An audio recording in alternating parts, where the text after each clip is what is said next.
Current electricity के 5th lecture में हम बात करेंगे आपसे किरचॉफ्स लॉ की। ठीक है, किरचॉफ्स लॉ दो लॉज में बटा हुआ है। देखो, पहला लॉ है आपका जंक्शन रूल।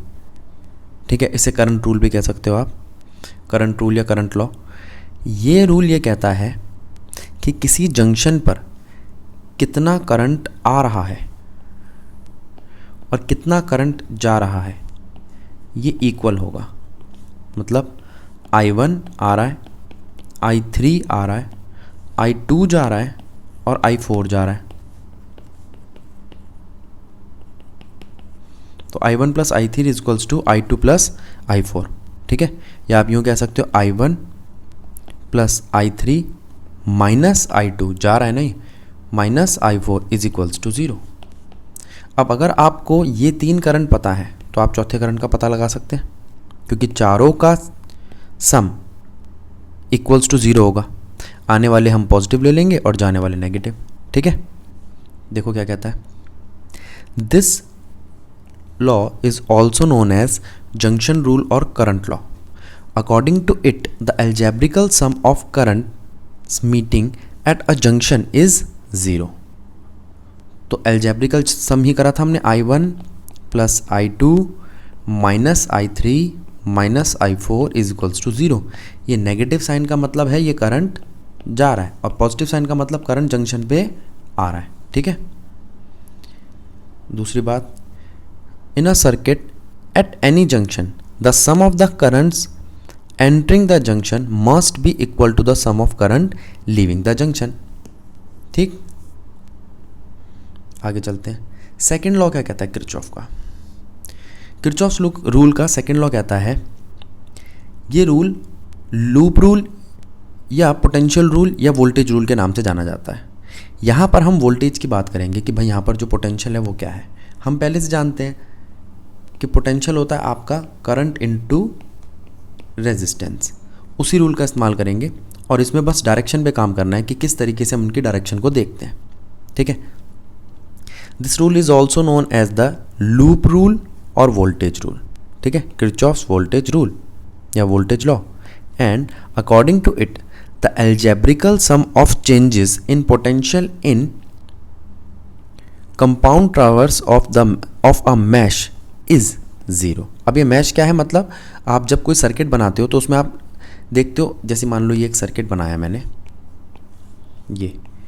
तो ये एक सर्किट का, ये एक वायर मैश है, एक ये है और एक ये है। यहाँ पे तीन छोटे छोटे सर्किट दिखाई दे रहे हैं, इनको हम मैश कहते हैं। ठीक है, दूसरा पॉइंट क्या कहता है, this law represent conservation of energy. तो ये लॉ आपको ये रिप्रेजेंट करता है कि जितना आपने EMF दिया था बैटरी से, मान लो ये एक सर्किट है, इस सर्किट में आपने EMF दिया है E। ठीक है, अभी इंटरनल रेजिस्टेंस में इसका निगलेक्ट कर रहा हूँ, और यहाँ पर एक रजिस्टर लगा है P, यहाँ एक रजिस्टर लगा है R और यहाँ एक रजिस्टर लगा है Q, और करंट जो फ्लो कर रहा है वो है स्मॉल I। तो I मल्टीप्लाई में P प्लस I मल्टीप्लाई में R प्लस I मल्टीप्लाई में Q इक्वल होगा जितना EMF आया था। तो कंजर्वेशन ऑफ एनर्जी कहती है जितना मैंने वोल्टेज दिया था वही इन तीनों में बट गया, IP, IR और IQ के हिसाब से। ठीक है, अगला point, if there are n meshes, अगर यहाँ पर छोटे छोटे n सर्किट्स होंगे in a circuit, the number of independent equation is accordance with the loop rule will be n-1। तो उनमें हमारे जो लूप बनेंगे वो कितने बनेंगे, मतलब जो हमारी इक्वेशंस बनेंगी वो कितनी बनेगी। मान लो 4 है मैशेस, तो 3 इक्वेशन बननी चाहिए जिससे मैं हर सर्किट में हर वायर पे करंट पता लगा सकूं। ठीक है, इसका मेन काम यही है। आगे, sign convention for the application of Kirchhoff's law. इसको समझाने के लिए मैं ना एक क्वेश्चन नहीं ले रहा हूँ, जरा उसको देखो। ये देखो, ये दिखाई दे रहा है आपको एक लूप। इस लूप में पहले मैं जंक्शन रूल लगा रहा हूँ। जंक्शन रूल क्या कहता है, यहाँ से करंट I गया और यहाँ से डिस्ट्रीब्यूट हो गया I1 और I माइनस I1। ठीक है, यहाँ से I माइनस I1 निकल रहा है और इस सर्किट से I2 और I1 माइनस I2। ठीक है, अब I2 में अगर आप ये I minus I one add करते हो तो ये आ जाता है I minus I one plus I two, और इस I minus I one plus I two में इस जंक्शन पर ये I1 plus I to add करते हो तो दिखाई दे रहा है I1 से I1 गया, I2 से I2 गया, तो यहाँ आपका जाता है सिर्फ I। तो आपका करंट गया था यहाँ से I और घूम फिर के वापस कितना आया I। जहाँ पर वो जंक्शन लेता है या तो वहाँ से वो करंट डिस्ट्रीब्यूट होता है, टूटता है, ठीक है, या जैसे यहाँ पर टूटा, यहाँ पर टूटा, या उस जंक्शन पे वो करंट जुड़ता है, जैसे ये करंट और ये करंट दोनों जुड़े और यहाँ गए, I माइनस आई वन और I2 जुड़ा और बना क्या, I minus I one plus I two. I1 यहाँ से टूटा I2 में और I1 प्लस आई टू में, ठीक। अब ये I1 माइनस आई टू और ये दोनों यहाँ आके जुड़े। अब याद रखना किन किन पॉइंट पे ऐड हुआ है, इस पॉइंट पे जुड़ा, इस पॉइंट पे जुड़ा, इस पॉइंट पे करंट टूटा और एक इस पे टूटा, ठीक है। तो हमारे पास 4 पॉइंट आ गए हैं, 4 जंक्शन आ गए हैं। 2 जंक्शन पे करंट डिवाइड हुआ है,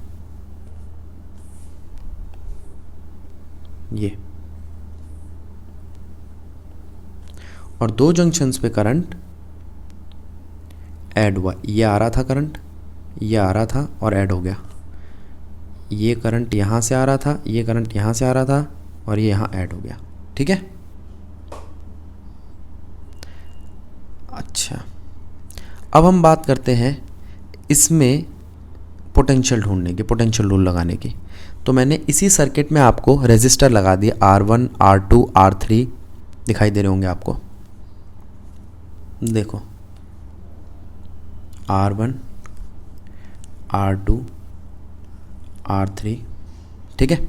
अब यहाँ पे हम करंट जो फ्लो करा रहे हो पीछे हम बात कर चुके हैं। जंक्शन रूल में हम लूप रूल में हम किस किस चीज़ का ध्यान रखेंगे, लूप रूल में हम यहाँ ध्यान रखेंगे इसका, ये देखो ये एक लूप है, ठीक है, ये एक लूप है जिसे हम पीछे मैश कह रहे थे, और एक ये लूप है। कितने लूप दिखाई दे रहे हैं आपको, 3। अब मान लो आपने ये एक लूप लिया है, ये लूप, इस लूप में आप रेजिस्टेंस को मल्टीप्लाई करोगे करंट के साथ, रेजिस्टेंस को मल्टीप्लाई करोगे करंट के साथ और बनाओगे क्या, पोटेंशियल, ठीक, पोटेंशियल बना लिया। अब उस पोटेंशियल को आप ऐड करोगे, सब्ट्रैक्ट करोगे कि क्या करोगे, उसको देखने के लिए हम डायरेक्शन समझेंगे। अब डायरेक्शन आपकी मर्जी, या तो आप क्लॉकवाइज लोगे या एंटी क्लॉकवाइज लोगे। यहाँ पर हमने एक फिंगर ट्रेस करा के देखेंगे, या तो मैं ऐसे फिंगर ट्रेस करा सकता हूँ एंटी क्लॉकवाइज, या मैं ऐसे फिंगर ट्रेस करा सकता हूँ क्लॉकवाइज, और फिर मैं देखूंगा कि क्या मेरी फिंगर करंट के साथ साथ चल रही है। जैसे मैं यही लेता हूँ, ये देखो ये जा रहा, अब मैं यहाँ तक जाता हूँ तो करंट की डायरेक्शन और क्लॉकवाइज है और मेरी फिंगर की भी, और जब मैं यहाँ जाता हूँ तो मैं तो इधर जा रहा हूँ और करंट उधर जा रहा है, मैं इधर जा रहा हूँ और करंट एंटी क्लॉकवाइज जा रहा है। तो 2 जगहों पे तो ऐड हुआ, तीसरे पे डायरेक्शन उल्टी हो गई, तो सब्ट्रैक्ट होगा, ठीक है। एक और सर्किट लेते हैं,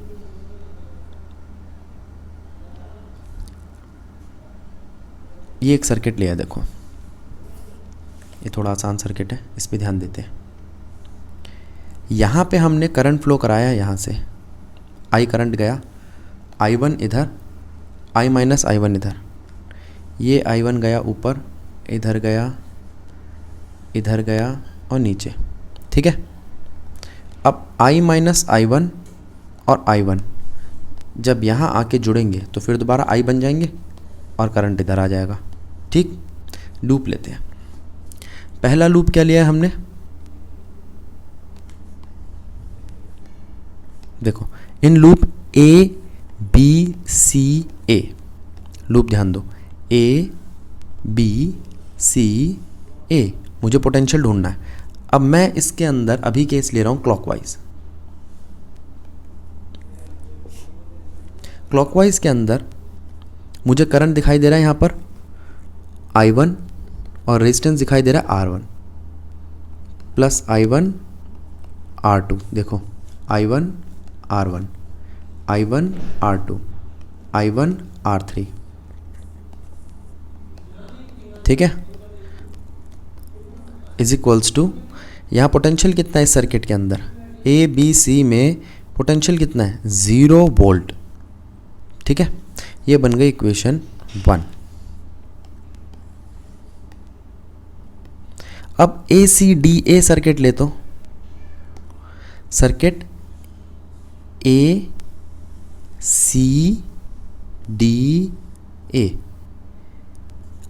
इस सर्किट के अंदर ये करंट फ्लो कर रहा,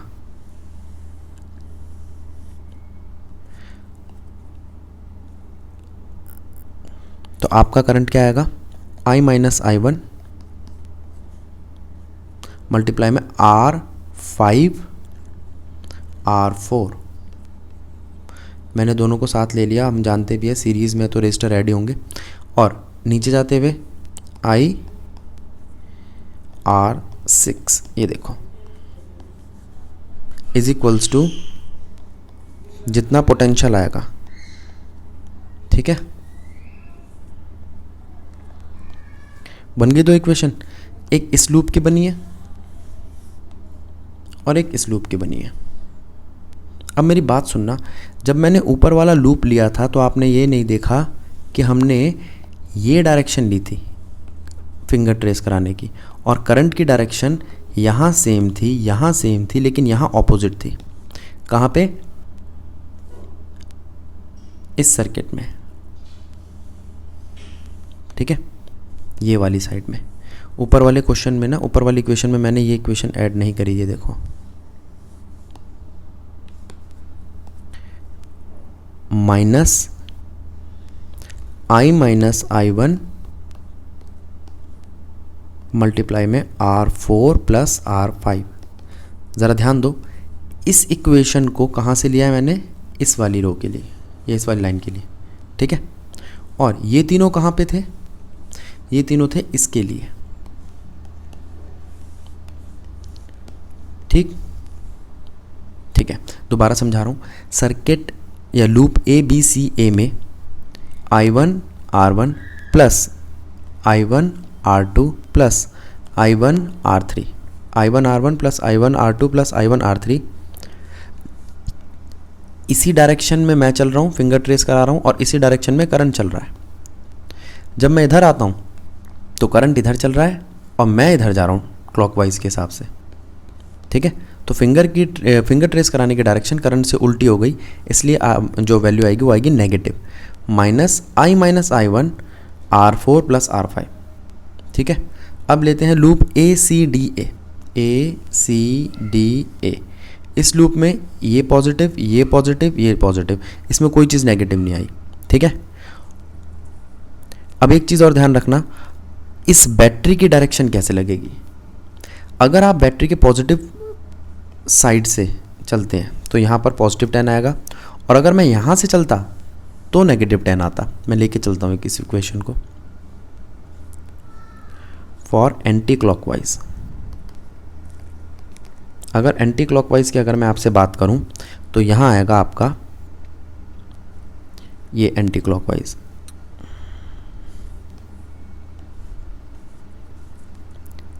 सब कुछ उल्टा हो जाएगा।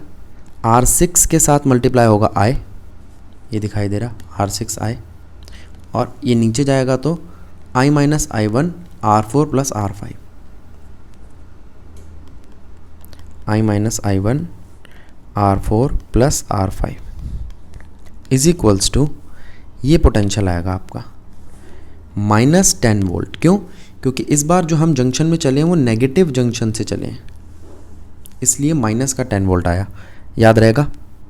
ठीक है, एक और केस लेके चलते हैं। इसको देखो, ये थोड़ा सा उससे ज़्यादा कॉम्प्लेक्स है।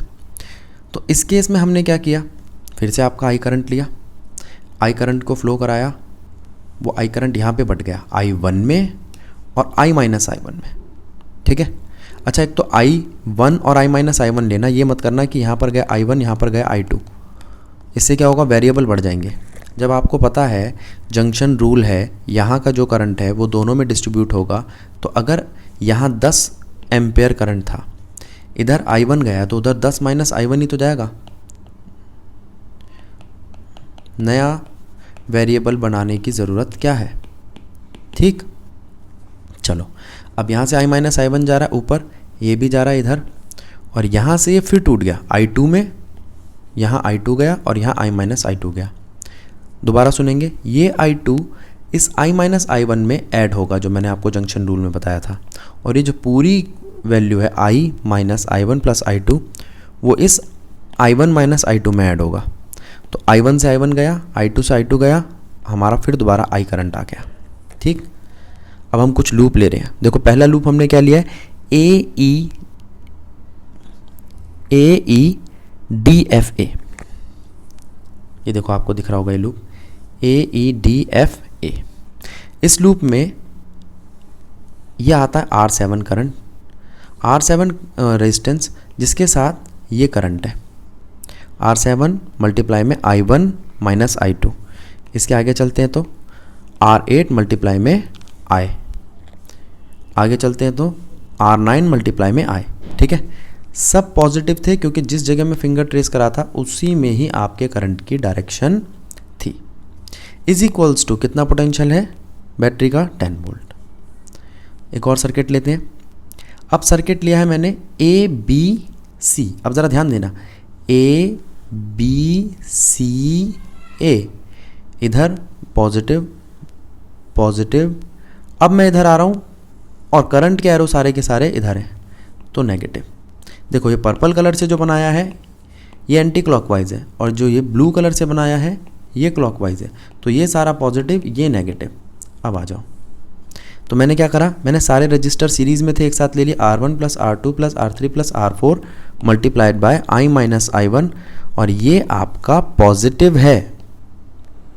ठीक है, माइनस R5 को किससे मल्टीप्लाई किया है, I2 को, R5 multiplied by I2 is equals to 0 volt, क्योंकि इस पूरे सर्किट में मुझे कहीं बैटरी दिखाई नहीं दे रही। ठीक है, तो लूप ABCA बता दिया। अब देखो CDEF आसान सा लूप है, कहीं नेगेटिव नहीं है। देखो यहाँ से पॉजिटिव पॉजिटिव नहीं, नेगेटिव है नीचे, ये नेगेटिव पड़ेगा, बैटरी कोई नहीं है। ठीक है, I2 मल्टीप्लाई होगा R5 से, I minus I1 plus I2 multiply होगा R6 से, और R7 मल्टीप्लाई होगा इससे।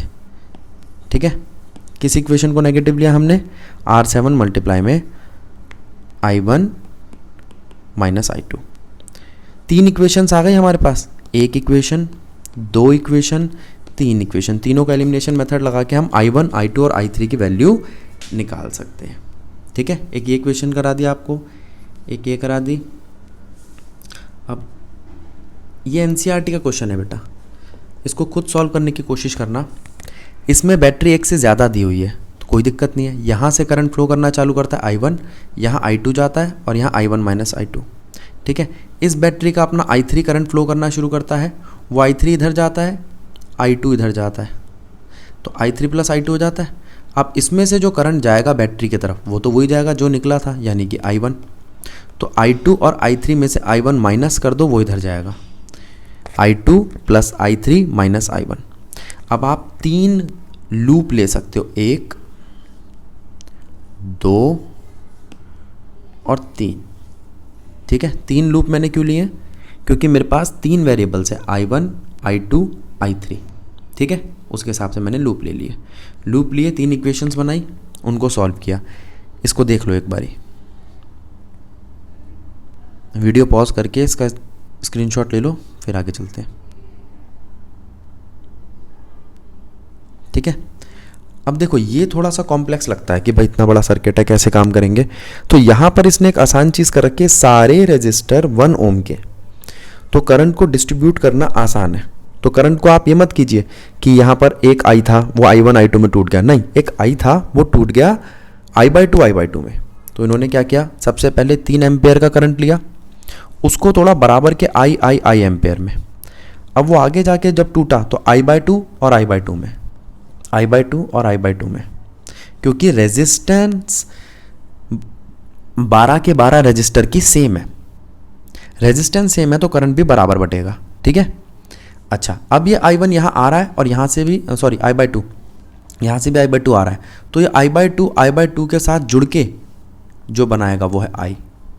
फिर यहाँ से I/2 आ रहा है, यहाँ से I/2 आ रहा है, ये दोनों जुड़ के क्या बनाएंगे I। यहाँ से I/2 आ रहा है, यहाँ से I/2 आ रहा है, ये दोनों जुड़ के क्या बनाएंगे I।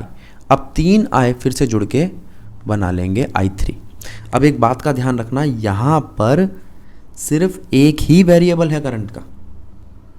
अगर करंट का एक ही वेरिएबल है तो आप सर्किट भी एक ही लोगे, ठीक है। लूप एक ही लोगे पूरे सर्किट में। मैंने ये बाहर वाला लूप ले लिया क्योंकि इसमें मुझे बैटरी मिल रही थी। ये बाहर वाला लूप लिया जिसमें I करंट मल्टीप्लाई हो रहा है एक रजिस्टर के साथ, I/2 करंट दूसरे रजिस्टर के साथ और I/3 करंट तीसरे रजिस्टर के साथ, I plus I/2 plus I। अब ये मत सोचना रेजिस्टेंस क्या है, रजिस्टर कहाँ गए। यहाँ पर उसने बोला सारे रजिस्टर 1 ओम के हैं, तो 1 से मल्टीप्लाई करो नहीं करो कोई फ़र्क नहीं पड़ता। तो I plus I/2 plus I equals to 10 volt, यानी कि 5/2 I इक्वल्स टू 10 वोल्ट। तो आपका I कितना आया 4। तो क्वेश्चन आता है कि इस सर्किट के हर वायर में कितना करंट है, तो आप बता सकते हो। ये बाहर वाली वायर में कितना है 4 3 ज़ा 12, फिर इन तीनों में 4 4 4 और आगे जाके 2 2 डिस्ट्रीब्यूट हो गया, ठीक है। फिर जहाँ पे जुड़ेगा फिर 4 4 4 और फिर बाहर आएगा 12, ठीक। तो यहाँ पे आपका किरचॉफ्स लॉ वाला पॉइंट खत्म। नेक्स्ट क्लास में हम किरचॉफ्स लॉ की एप्लीकेशन समझेंगे।